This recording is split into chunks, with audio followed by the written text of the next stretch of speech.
Okay, this is a continuation of my prototype adapters for the SA1 board. This one is a 1L3B, or excuse me, 1L8B, which means it either has 512 or 1 megabit SRAM. So I've got the, this one has a 1 megabit SRAM, and so I pulled the two highest address lines high, and I attached them to my SRAM 1 and 2 banking. And so they'll have 4 independent memories. And then my chip is a 128 megabit chip.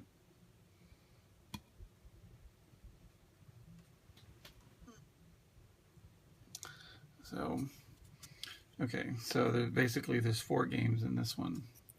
And then this is the microcontroller that takes care of that. So I'm going to go ahead and demonstrate this to you.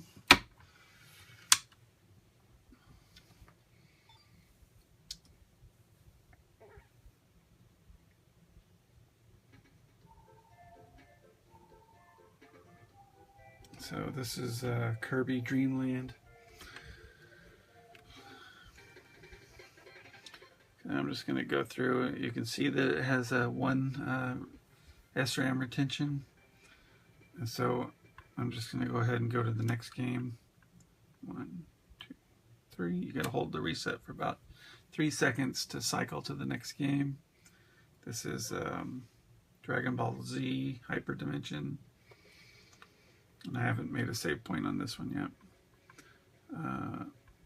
So the next one, 2, 3, is the Paradis game. I'm not sure I can pronounce it, the rest of it properly, but so there's Paradis, and then 1, 2, 3.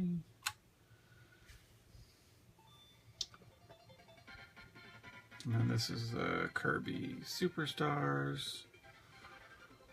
And you can see that I have a memory retention on this one as well.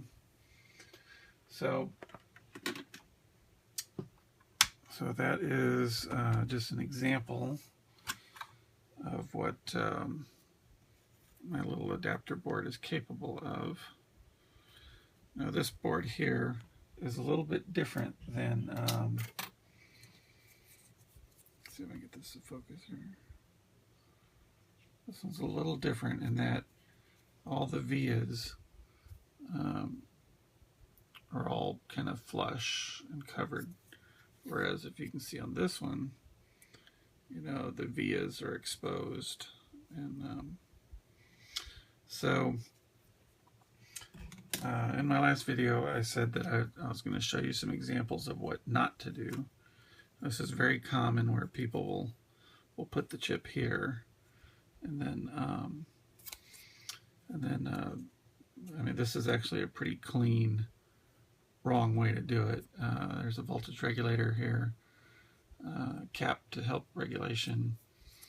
So this is actually a pretty clean one, but it's still wrong because you got a 3-volt chip in a 5-volt system, and only you're providing 3 volts through the regulator for power and a byte pin. So, and this is really the wrong way to do it. This is really a big miss.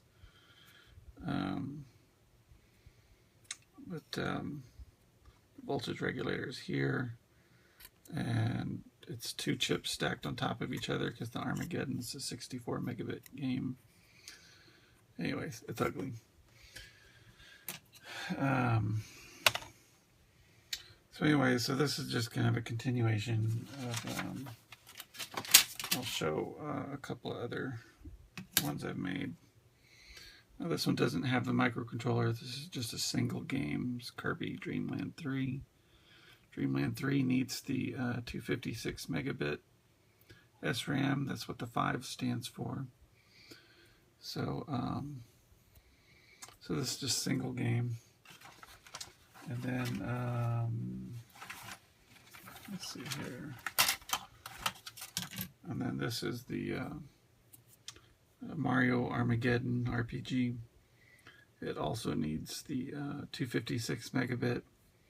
But again, this is just a single game. So there's no, you don't have to mess with the SRAM or anything like that, or tying into the reset single game. It's just mount and play. That's about it.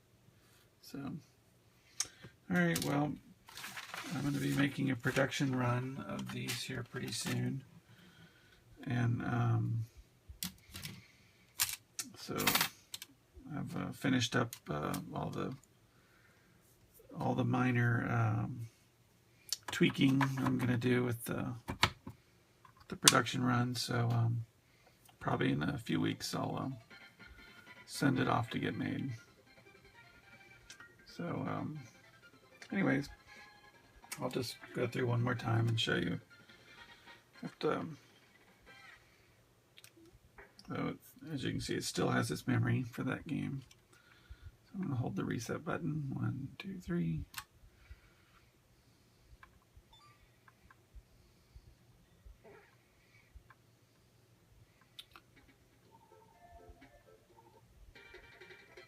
So you see my retention is still there.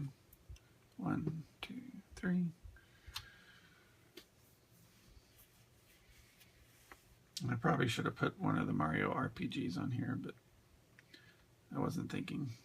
I just grabbed four SA1 games, threw them on a chip, and here it is. And then the last one is the Paradise one. So 4 games in one, and all retaining their individual memories. Hope you enjoyed.